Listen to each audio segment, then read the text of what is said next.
I've ridden almost 200 different roller coasters, so ranking all of them can be pretty difficult.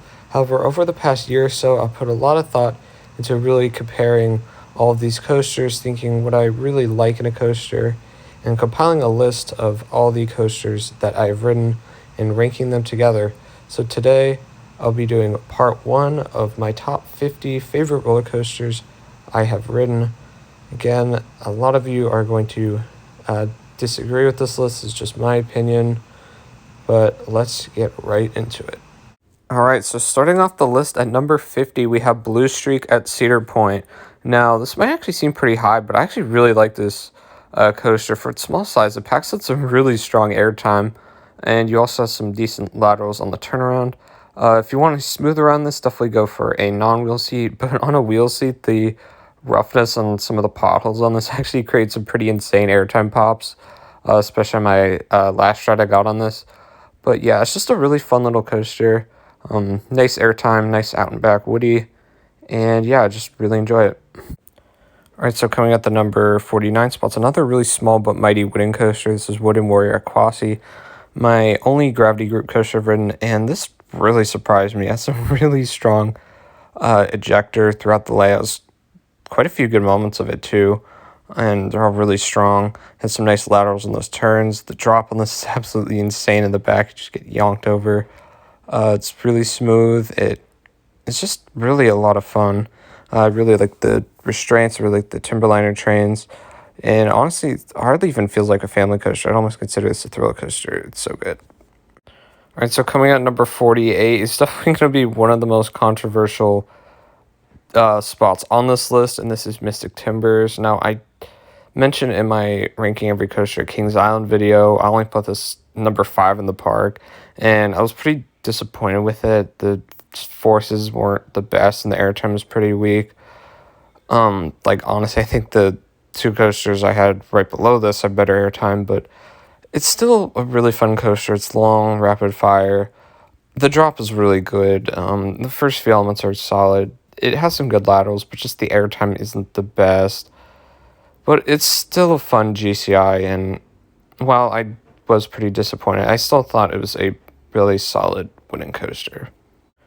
Alright, so coming in at the number 47 spot is Wild One at Six Flags America. Now, this would be the last wooden coaster for a little bit, but for a coaster from 1917, this coaster is amazing.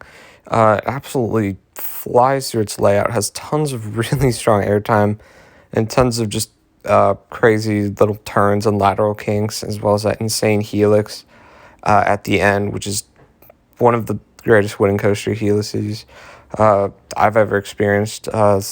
Just tons of really great moments like this. The return trip airtime is really good. Even the out airtime on the trip going out is really great. I love the double up and double down off the turnaround. The turnaround itself gets some nice laterals. The roughness definitely adds some really great character to it. And it's just a really insanely out of control experience. And it's just a ton of fun.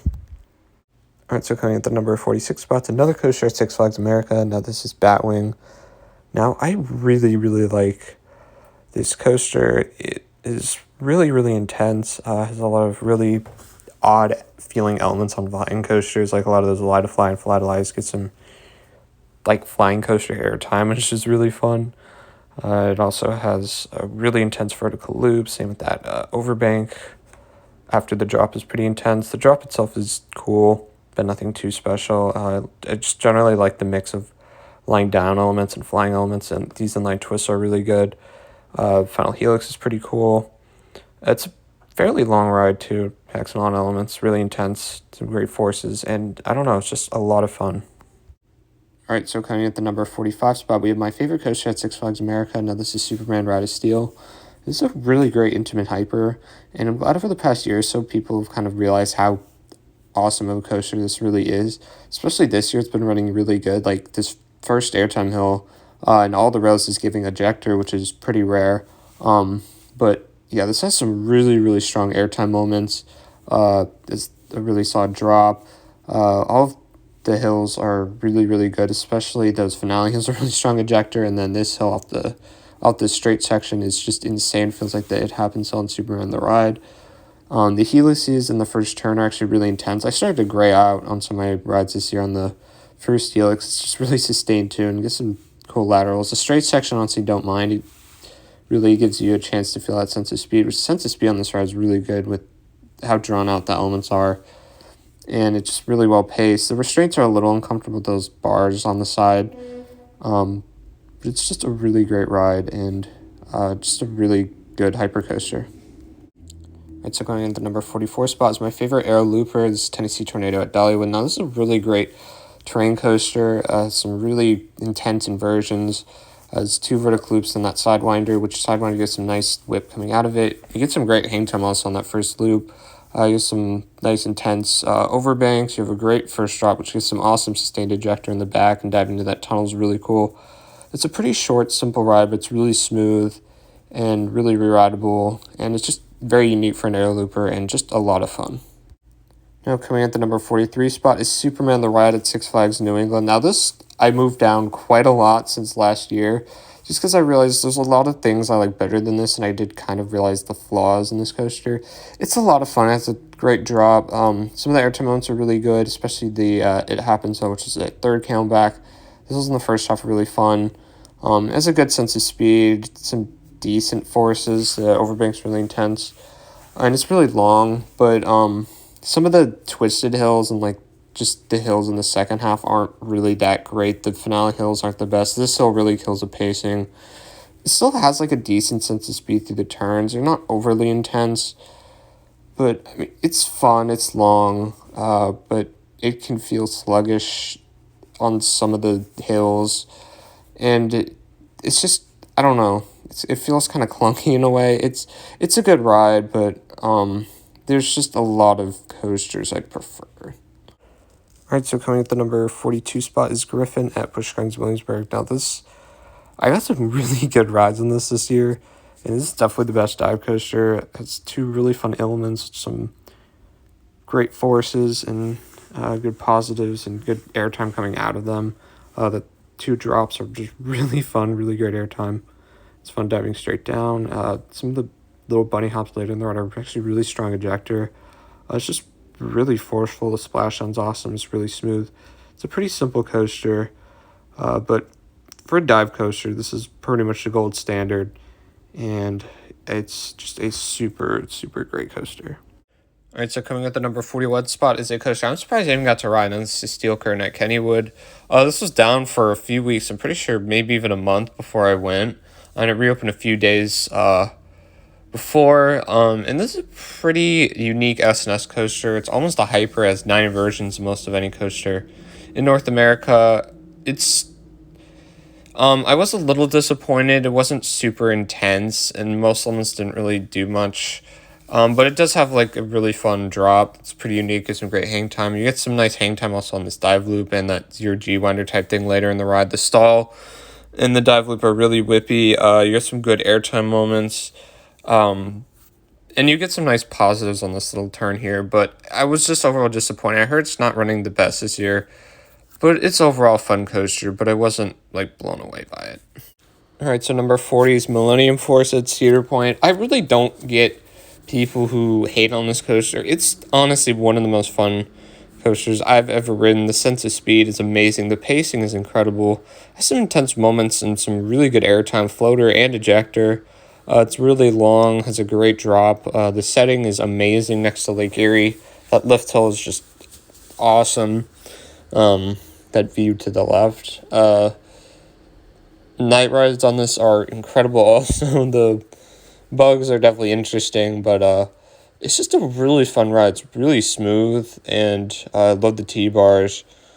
And I don't know, it's just a blast every time, and I just had so much fun every single time I rode this.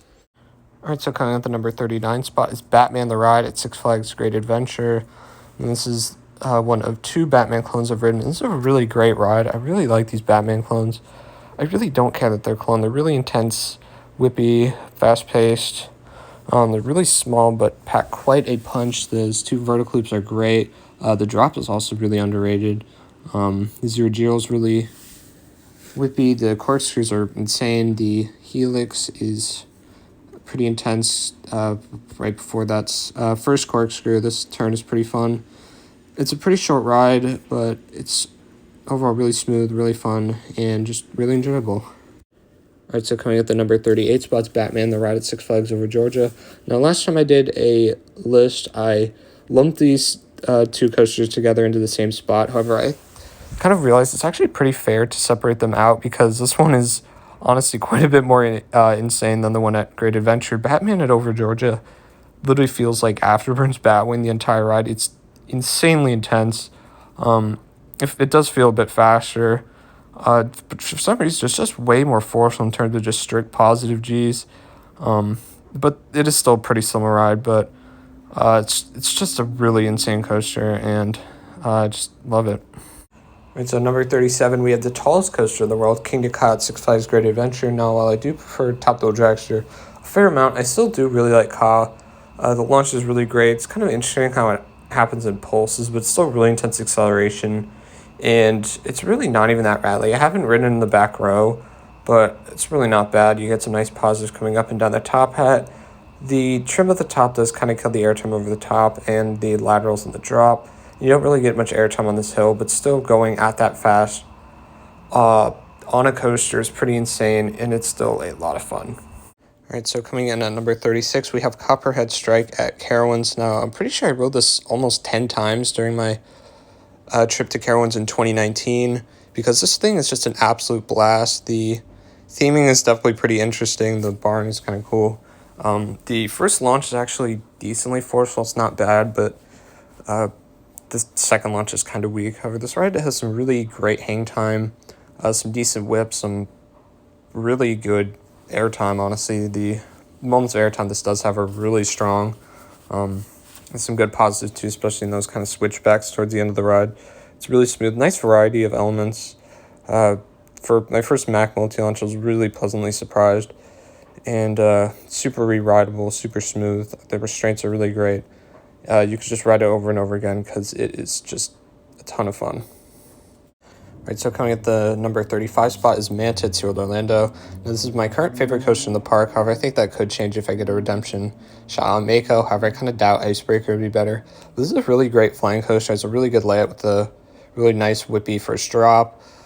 Some great inversions with that really intense pretzel loop and some fun inline twists and a nice corkscrew. And it also has some really intense turns like this downward sort of helix right here, which I think are pretty underrated. Also, I really like the ending. It flies right past the entrance with that cool water effect where it shoots up and it flies past a waterfall, which is really cool. And it's just a really graceful ride and really beautiful coaster, honestly. I really like just all the theming it has to it, and it's just honestly a lot of fun. I really like the color scheme, and it's just a really great coaster. All right, so at number 34, we have the Beast at Kings Island. And I mentioned in my Kings Island countdown video how this coaster really surprised me. And I just really, really like it.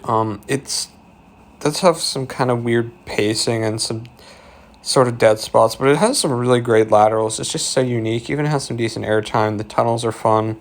Even the first drop gives some decent floater. It's super long.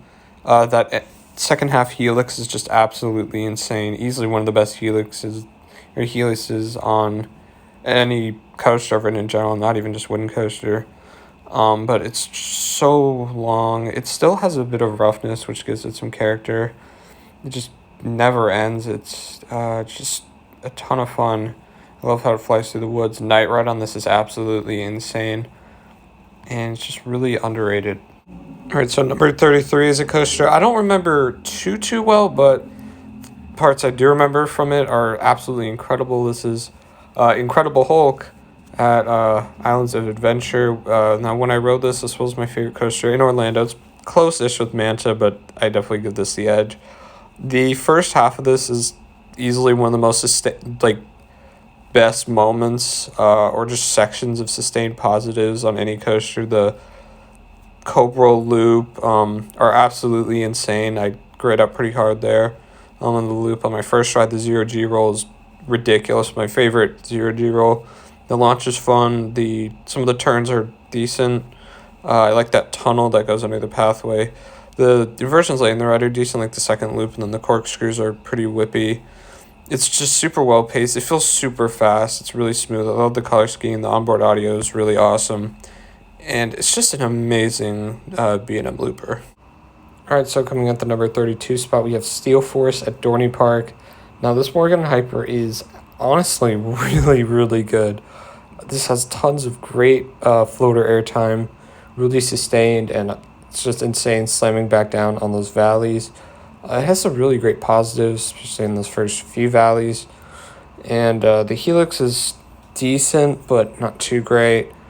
But it does have some decent sense of speed, and it does last pretty long. However, there's this insane lateral kink coming out of it. The ending hills are really, really good. The tunnel's pretty fun. It's really smooth. The restraints allow just for tons of room and tons of airtime.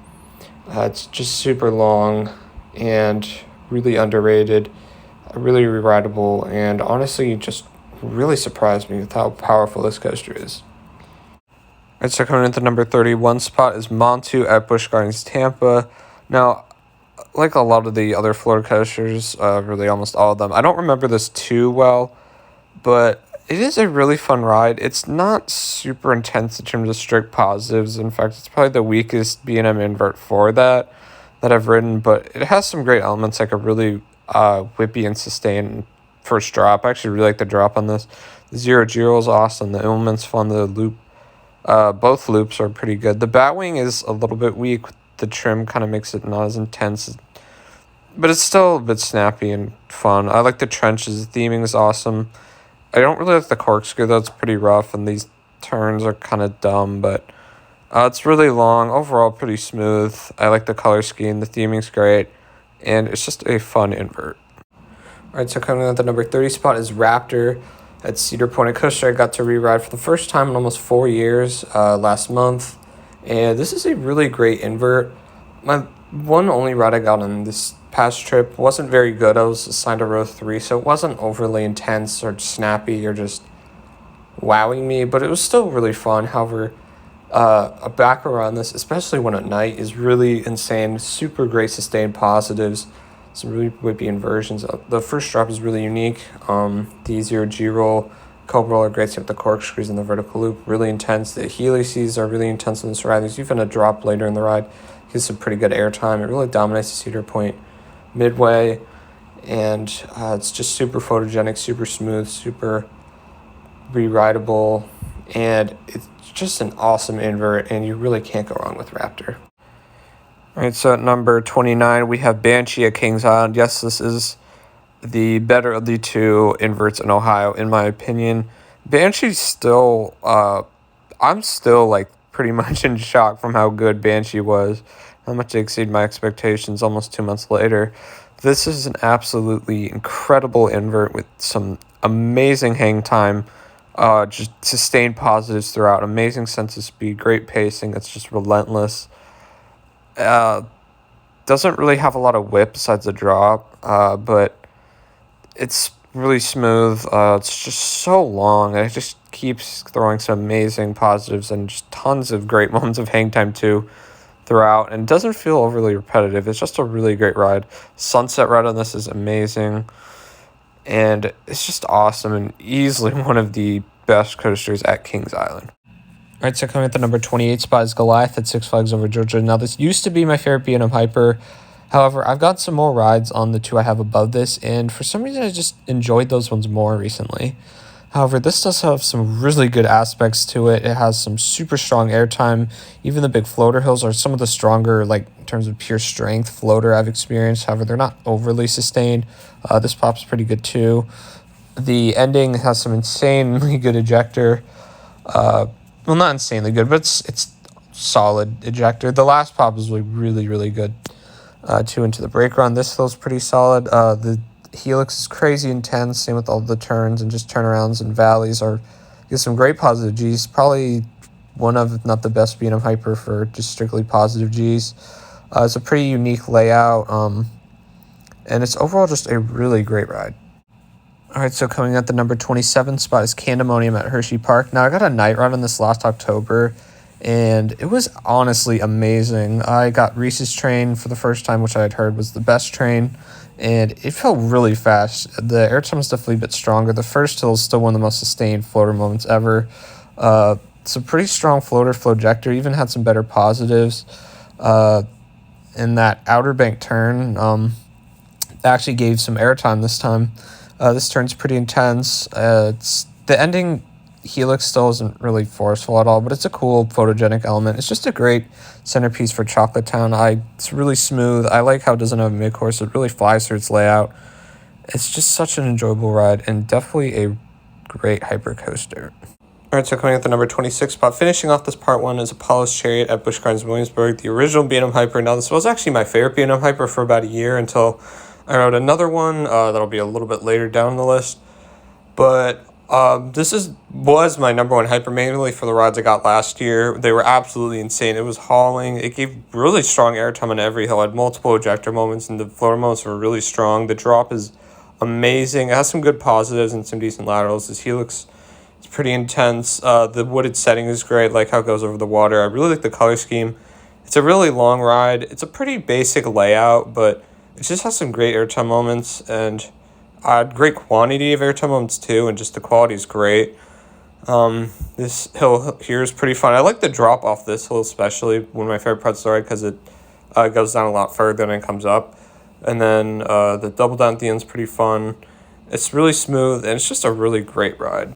Alright, so there you have it. That is my part 1 of my top 50 coasters I've ridden, numbers 50 through 26.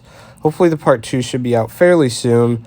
However, now that I'm in college, there's a lot of other stuff going on, and this video alone took me a lot longer to get out than I had anticipated, but hopefully it should be out in the next few weeks.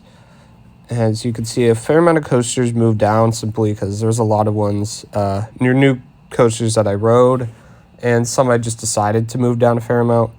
But yeah, there you have it. So make sure to like this video, subscribe to the channel. Hopefully I'll be able to get out some other videos, and I will see you guys next time.